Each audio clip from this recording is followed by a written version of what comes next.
Lawmakers racing against the clock have hit a few snags on their way to passing a spending bill and keeping the government funded for another year. No one's looking to repeat last year's fiasco, when Republican opposition to funding President Obama's health care law caused a partial government shutdown for 16 days. It was an embarrassing and politically damaging moment which congressional leaders have sworn to avoid this time. On Tuesday, the House unveiled a $1.1 trillion compromise funding bill, which would keep the lights on until next September. But the compromise bill still has plenty of hurdles to overcome, and this year the complaints are mostly coming from the other side of the aisle.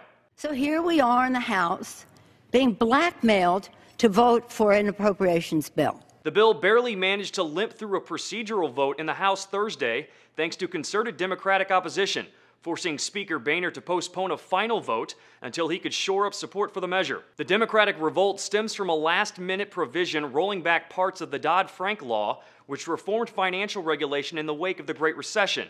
The new provision allows banks to use federally insured funds to engage in risky derivatives trading, potentially putting taxpayers on the hook for lost funds. The surprise provision has infuriated many progressives. What the Republicans did is they pushed a bunch of terrible financial bills into the negotiations. This is the provision that stayed, and it is a real stinker. And on the other side of the debate, hardline conservatives are criticizing the House leadership for not trying to defund President Obama's controversial initiatives, Obamacare and the recent executive action on immigration. The fractured opposition has both parties scrambling for votes.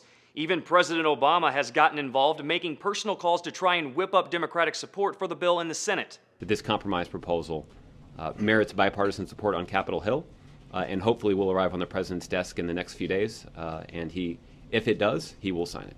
If there's no consensus, it's likely lawmakers will pass a continuing resolution to temporarily keep the government open while they work out the fine details. For Newsy, I'm Jay Struberg.